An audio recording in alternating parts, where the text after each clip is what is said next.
السلام علیکم ورحمۃ اللہ وبرکاتہ۔ جو جگہ خالی ہے آگے آ جائیں، اس کو پہلے پورا کر لیں، سمجھداری کا ثبوت دیں۔ بیچ میں جگہ خالی ہے، آپ حضرات خود سمجھدار ہیں،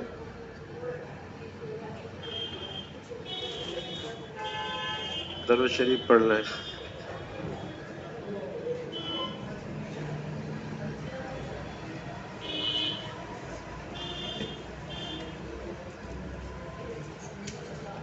الحمد للہ رب العالمین والصلاة والسلام علی رسولہ الامین، اما بعد فاعوذ باللہ من الشیطان الرجیم، بسم اللہ الرحمن الرحیم۔ وما ارسلناک الا رحمۃ للعالمین۔ میرے عزیزو، دوستو، بزرگوں، اللہ کا بڑا کرم ہوا، اس کا فضل ہوا کہ اس نے ہمیں یہاں آنے کی توفیق نصیب فرمائی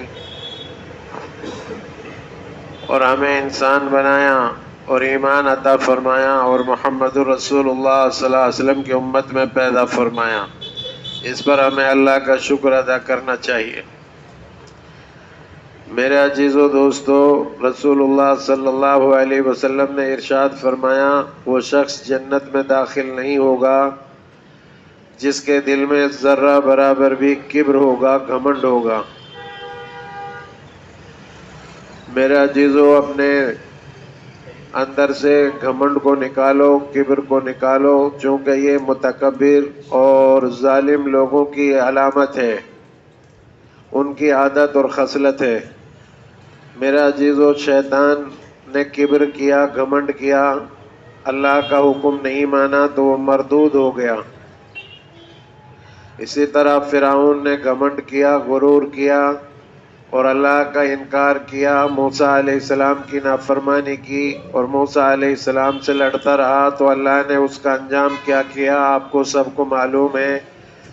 اللہ نے اس کو دریائے نیل میں غرق کر دیا اور پھر سمندر نے بھی اس کو باہر نکال کر پھینک دیا، اور آج بھی اس کی نعش مصر کے عجائب خانے میں رکھی ہوئی ہے۔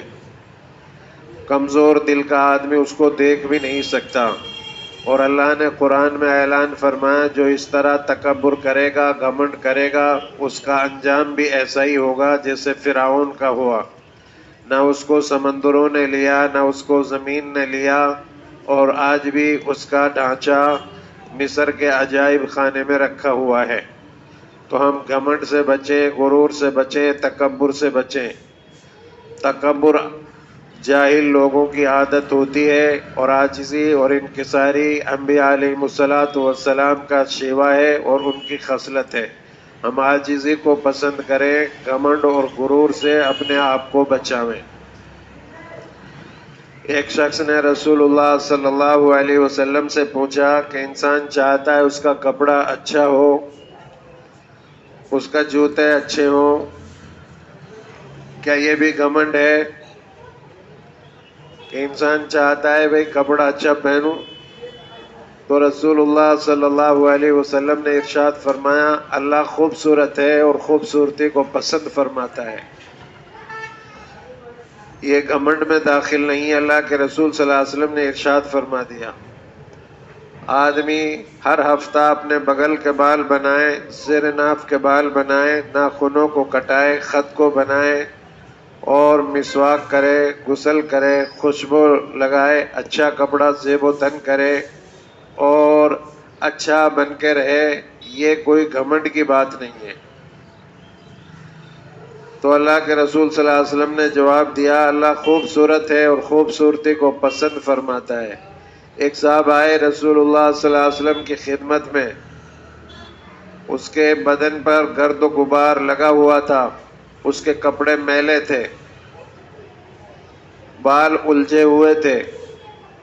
آپ نے اس سے سوال کیا، کیا تمہارے پاس کچھ مال وغیرہ نہیں ہے؟ اس نے عرض کیا، جی ہاں بہت ہے میرے پاس، اتنی بھیڑ ہیں، اتنی بکریاں ہیں، اتنے اونٹ ہیں، اتنا مال ہے۔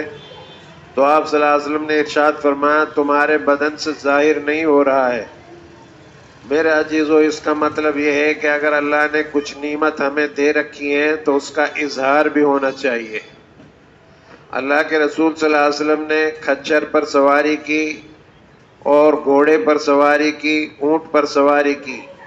اس کا مطلب یہ ہے کہ اگر آپ سائیکل پر چل سکتے ہو، سائیکل لے سکتے ہو، تو سواری رکھنے میں کوئی پریشانی نہیں ہے، یہ سنت ہے اپنی سواری رکھنا۔ اور اگر آپ موٹر سائیکل لے سکتے ہو تو یہ بھی اچھی بات ہے، یعنی جس حیثیت کے آپ ہو اس حیثیت سے آپ اپنی سواری کا انتخاب کر سکتے ہو۔ ہمارا اصل مال وہی ہے جو ہم نے کھا لیا اور پہن لیا اور اللہ کے راستے میں اپنی طرف سے خرچ کر دیا۔ باقی جب ہم مریں گے تو یہ وارثوں کا مال ہو جائے گا، پھر ہمارا اس میں کوئی دخل نہیں ہوگا۔ اس لیے اپنی ذات پر فضول خرچی بھی نہ کریں اور اللہ کی دی ہوئی نعمتوں پر شکر ادا کرتے ہوئے اس کا اظہار بھی ہونا چاہیے۔ اللہ کے رسول صلی اللہ علیہ وسلم نے ان تینوں جانوروں پر سواری کر کے یہ بتایا ہے کہ اپنی حیثیت کے مطابق تم سواری رکھ سکتے ہو۔ بہرحال یہ گھمنڈ میں داخل نہیں ہے، غرور میں داخل نہیں ہے۔ اور اللہ کے رسول صلی اللہ علیہ وسلم نے ارشاد فرمایا اللہ خوبصورت ہے اور خوبصورتی کو پسند فرماتا ہے۔ تو ہم جو ہیں اچھا جوتا پہن سکتے ہیں، اچھے کپڑے پہن سکتے ہیں، اپنا چہرہ اچھا بنا سکتے ہیں، اس میں کوئی کبر اور گھمنڈ کی بات نہیں ہے۔ اور غرور سے ہم لوگ بچیں۔ غرور میرے بھائیوں حق سے روگردانی کا نام ہے اور لوگوں کو حقیر سمجھنے کا نام ہے۔ فرعون لوگوں کو حقیر سمجھتا تھا، اپنے آپ کو افضل سمجھتا تھا۔ نمرود اور شداد کا بھی یہی حال تھا کہ اپنے آپ کو وہ خدا کہلواتے تھے، لوگوں کو اپنے سامنے جھکاتے تھے۔ تو یہ روگردانی، حق سے روگردانی ہے، اور یہ جو ہے لوگوں کو حقیر سمجھنے کا نام جو ہے گھمنڈ ہے، غرور ہے۔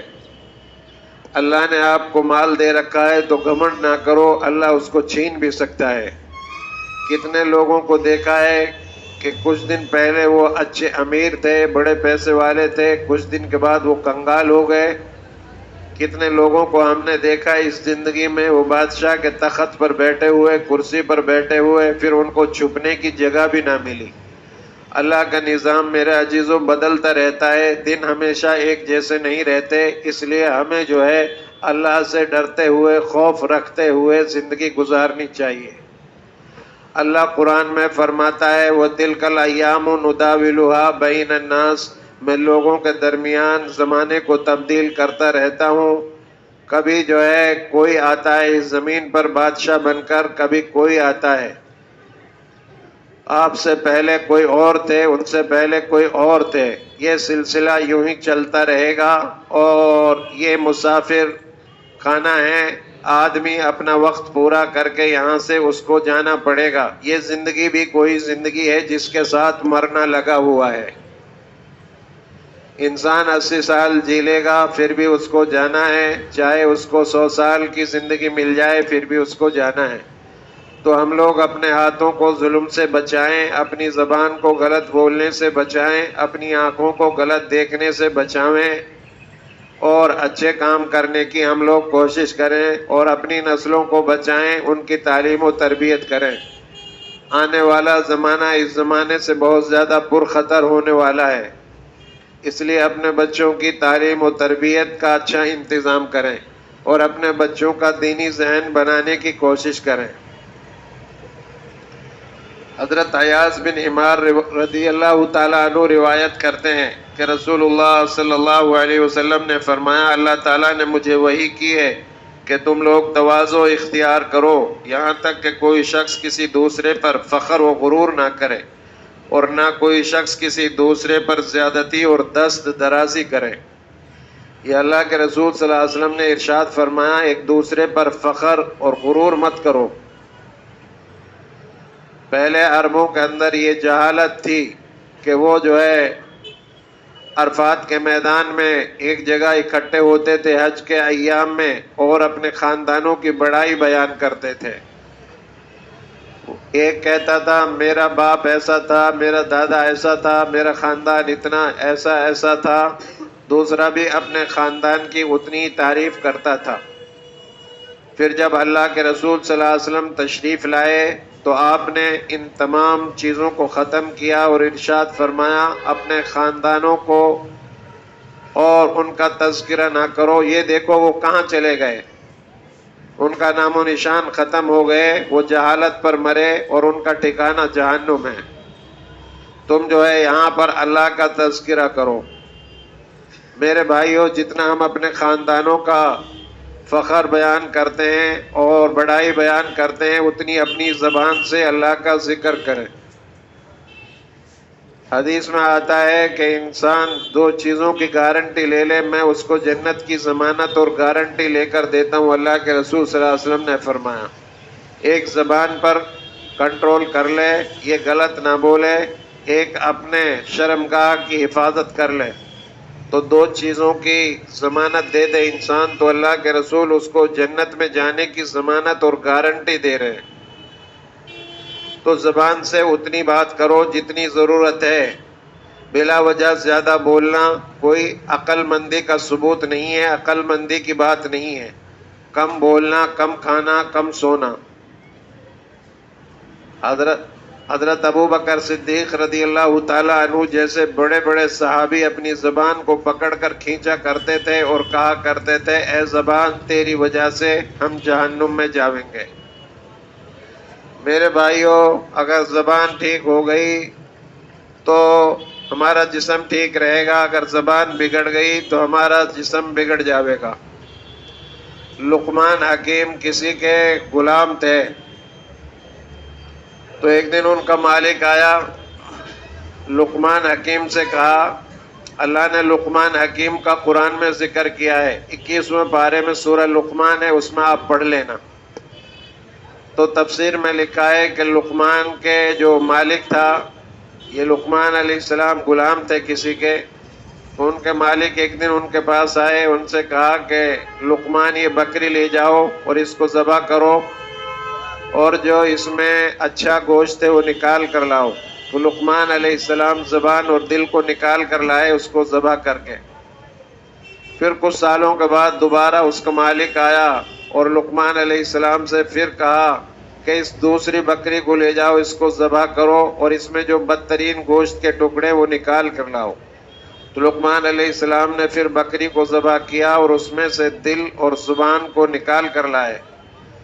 تو ان کے مالک نے ان سے پوچھا جب میں نے تم سے پہلی مرتبہ بکری کے ذبح کرنے کو کہا اور یہ کہا کہ اس میں جو اچھا گوشت ہے تو اسے نکال کر لاؤ، اس وقت بھی تم دل اور زبان کو لے کر آئے، اور آج میں نے تم سے یہ کہا کہ اس کو ذبح کرو دوسری بکری کو اور اس میں جو بدترین گوشت ہے وہ نکال کر لاؤ تو تم آج بھی زبان اور دل کو نکال کر لے کر آئے ہو، یہ کیا بات ہے؟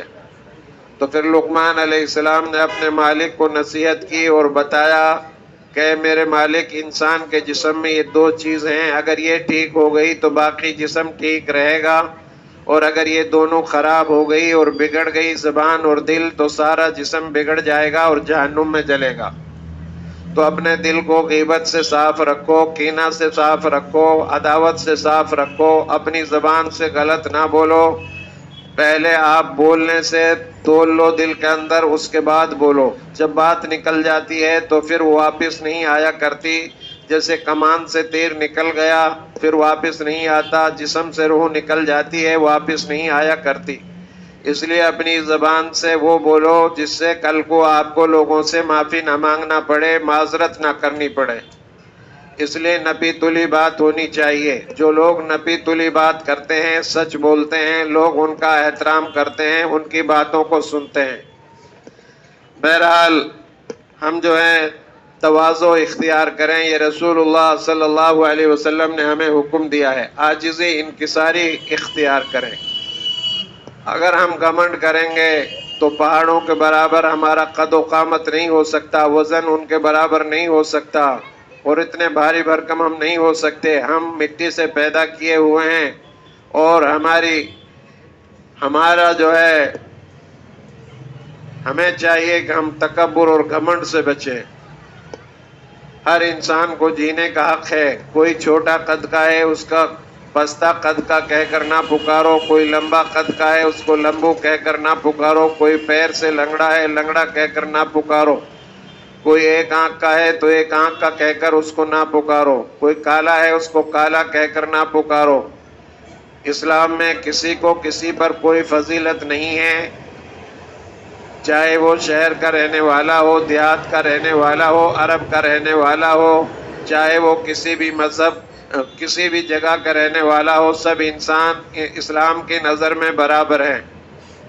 اور چھوٹا بڑا انسان نہ کپڑے سے ہوتا ہے، نہ پیسے سے ہوتا ہے، نہ مال و متال سے ہوتا ہے، نہ مکان و دکان اور فیکٹریوں سے ہوتا ہے. انسان بڑا ہوتا ہے تقوی پر اور دینداری پر.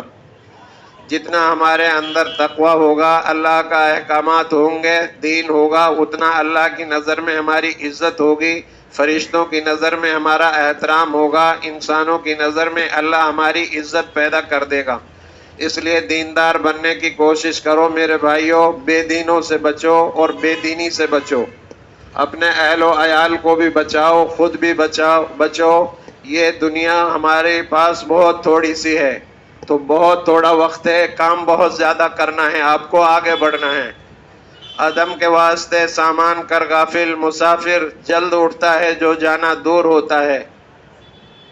اندھیری کوٹڑی ہوگی، بستر خاک کا ہوگا، نہ بیٹا باپ کا ہوگا نہ باپ بیٹے کا ہوگا.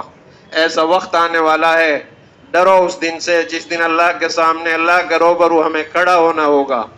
کیا جواب دیں گے؟ ہم اپنی مرضی کے مطابق زندگی گزار رہے ہیں، نہ نمازوں کی پابندی ہے، نہ قرآن مجید کی تلاوت میں بیٹھتے ہیں، نہ تفسیر میں، نہ ترجمہ میں بیٹھتے ہیں، نہ دینی مجلسوں میں بیٹھتے ہیں. اچھے لوگوں کی دینی مجلسوں میں بیٹھا کرو. میری مجلس ہوتی ہے عصر کے بعد، آپ سے درخواست ہے اس میں بیٹھا کیجئے. بہت اہم باتیں 10 منٹ 5 منٹ بیان کرتا ہوں. عشاء کی نماز کے بعد قرآن مجید کی مجلس ہوتی ہے، ترجمہ ہوتا ہے، بڑی اہم بات آتی ہیں، اللہ کے احکامات پڑھے جاتے ہیں، پتہ چلتا ہے، دماغ کھلتا ہے، ایمان بنتا ہے، اللہ اور اس کے رسول سے محبت پیدا ہوتی ہے. تو ہم جو ہے ایسی دینی مجلسوں میں بیٹھا کریں. اور اللہ کا حکم یہ ہے کہ کوئی کسی پر فخر نہ کریں، کوئی کسی پر جو ہے گھمنڈ اور غرور نہ کرے، کسی کو حقیر نہ سمجھے. آج ہمارے ہاتھ میں بدن میں طاقت ہے، کل ہم کمزور پڑ جائیں گے. جس ہاتھ سے ظلم کر رہے ہیں وہی ہاتھ مفلوج ہو جائے گا. اللہ اس میں فالج ڈال سکتا ہے. اللہ کی نعمتوں پر شکر ادا کرنا ہے. بھیڑ بکریوں کو دیکھو آپ، وہ بیچاری اپنے سر کو ہمیشہ نیچے رکھ کے چلتی ہیں، اس سے عبرت حاصل کرو. جو آدمی اوپر کو تھوکتا ہے وہ تھوک اس کے اوپر پڑتا ہے، یہ کہاوت ہے لوگوں کی، آپ نے سنا ہوگا. تو ہم لوگ جو ہے گھمنڈ اور غرور سے بچیں. حضرت ابو سعید خدری رضی اللہ تعالی عنہ فرماتے ہیں کہ رسول اللہ صلی اللہ علیہ وسلم نے فرمایا، جنت اور جہنم میں ایک مرتبہ مباحثہ ہوا. جنت میں اور جہنم میں ایک مرتبہ بحث ہو گئی. اللہ کے رسول صلی اللہ علیہ وسلم کی صحیح حدیث ہے، جنت اور جہنم میں ایک مرتبہ مباحثہ ہوا. جہنم نے کہا کہ میرے اندر بڑے بڑے ظالم اور متکبر اور مغرور لوگ ہیں، میرے اندر بڑے بڑے ظالم ہیں، متکبر ہیں، فرعون جیسے، قارون جیسے، نمرود جیسے، شداد جیسے ظالم بڑے بڑے لوگ آئے ہوئے ہیں. جنت نے جواب دیا، میرے اندر کمزور اور مسکین لوگ ہیں. اللہ تعالیٰ نے جنت اور جہنم کے مباحثے کا فیصلہ کرتے ہوئے فرمایا، اے جنت تو میری رحمت ہے، میں جس سے چاہتا ہوں تیرے ذریعے اپنی رحمت سے نوازتا ہوں. اللہ تبارک و تعالیٰ نے جواب دیا دونوں کو. جنت سے کہا کہ تو میری رحمت ہے، میں جسے چاہتا ہوں تیرے ذریعے نوازتا ہوں. ہمیشہ ہم دعا مانگا کریں اللہ سے کہ اللہ یہ نماز، یہ روزے، یہ ہمارے اعمال جنت میں ہمیں نہیں لے جا سکتے، اتنے کمزور ہیں، حقیر ہیں. عبادت پہ کبھی فخر اور گھمنڈ نہ کرنا. اے اللہ اپنی رحمت اور اپنے کرم سے ہمیں جنت میں جگہ عطا فرما. ورنہ نماز کھوکھلا ہیں، آپ جانتے ہو، صف میں ہم کھڑے ہوئے ہیں، ہمارا دھیان گھروں میں ہوتا ہے، کاروبار میں ہوتا ہے. صحابہ کی نماز میں اور آپ کی نماز میں بہت فرق ہے. ایک صحابی جنگل سے چل رہے ہیں، راستے میں ہیں، اللہ کے دین کے لیے جہاد کے لیے گئے ہوئے تھے، اکیلے رہ گئے، ساتھی سب جا چکے تھے، خچر بھی راستے میں مر گیا، دور دور تک کوئی پانی نہ کھانا نہ دانے کا انتظام۔ پھر انہوں نے کیا کیا کہ اللہ سے تیمم کر کے 2 رکعت نماز پڑھی اس جنگل ویران میں، اور اللہ سے کہا کہ اے اللہ، میرا سفر تیرے لیے تھا اور میرا کوئی اپنا مقصد نہیں تھا، میرا سب کچھ تیرے لیے تھا، اور یہ میری سواری مر گئی، اب جینے کا اور بچنے کا کوئی راستہ نہیں بچا، پیدل میں سفر نہیں کر سکتا، تو اس خچر کو قیامت کے روز بھی اٹھائے گا، اے اللہ اس وقت یہ خچر یہ سواری میرے کام نہیں آئے گی، آج تو اٹھا دے گا تو میرے کام آ جائے گی۔ کتابوں میں لکھا ہے ان کی دعا اللہ نے فوراً قبول کی، چھو منتر کی طرح، اور ان کا سواری کان پھڑپھڑاتی ہوئی اٹھ گئی اور انہوں نے اپنا سفر پورا کیا۔ یہ سجدے تھے جنہیں کر کے وہ اللہ سے اپنی بات کو منوایا کرتے تھے۔ آج ہم دبا دب سجدے کیے جا رہے ہیں، لیکن ہمارے سجدے کھوکھلے ہیں۔ ہم ایسے سجدے کریں کہ روئے زمین پر نشان باقی رہے۔ زمین ترس گئی، کہاں گئے وہ سجدے کرنے والے، کہاں گئے وہ راتوں میں آہیں بھرنے والے، اللہ سے مانگنے والے۔ تو میرے عزیز و دوستو، جنت اللہ کی رحمت ہے، جسے چاہے گا اس کے ذریعے سے جنت میں اپنے مہمان خانے میں جگہ دے گا۔ اور پھر فرمایا جہنم تو میرا غضب ہے، تو میرا غضب ہے، جسے چاہوں گا میں تیرے ذریعے سے اپنے غضب میں داخل کروں گا۔ اور پھر جنت اور جہنم میں اللہ نے ایسا فیصلہ فرمایا کہ جنت تو میری رحمت ہے، جسے چاہوں گا تیرے ذریعے میں اپنی رحمت سے نوازوں گا، اور اے جہنم تو میری غضب ہے، میں جسے چاہوں گا اپنا غضب میں داخل کروں گا تیرے ذریعے سے۔ تو میرے بھائیو، ہم گھمنڈ اور غرور سے بچنے کی کوشش کریں، اور جو ہے نمازوں کی پابندی کریں، قرآن مجید کی تلاوت کریں، صبح شام اللہ کا ذکر کریں، ہر چیز اللہ کا ذکر کر رہی ہے۔ اور ہر جاندار جو یہ چہچہا رہے ہیں جانور، یہ بھی اللہ کا ذکر کر رہے ہیں۔ یہ مرغا جو بول رہا ہے، یہ کوا جو کائیں کائیں کر رہا ہے، یہ سب اللہ کے ذکر کرتے ہیں۔ یہ ہری گھاس اور پتیاں، یہ سب اللہ کا ذکر کر رہی ہیں۔ ایک مرتبہ داؤد علیہ السلام جا رہے تھے تو ایک کیڑا مٹی میں خاک میں پڑا ہوا تھا۔ داؤد علیہ السلام نے اس کو اٹھایا اور اپنی ہتھیلی پر رکھا اور کہا، اے اللہ، یہ بیچارہ کیڑا ہے، اس کا وجود مٹی میں ہے، اس کو پیدا کرنے کی کیا ضرورت تھی؟ تو اللہ نے کیڑے کو حکم دیا کہ بولو، اس وقت بولنے کا تمہارا وقت ہے۔ اللہ نے کیڑے کو بولنے کی توفیق عطا فرمائی۔ پھر کیڑے نے داؤد علیہ السلام سے عرض کیا کہ اے داؤد، میں تو اشرف المخلوقات نہیں ہوں، تو اشرف المخلوقات ہے، لیکن اس کے باوجود میں روزانہ 1000 مرتبہ اللہ کا ذکر کرتا ہوں۔ جانور بھی ذکر کرتے ہیں، ہم لوگ اپنی زبانوں سے دنیا کا ذکر کرتے ہیں، تذکرہ کرتے ہیں، اللہ کا ذکر نہیں کرتے۔ اللہ کا ذکر ہمیں کرنا چاہیے۔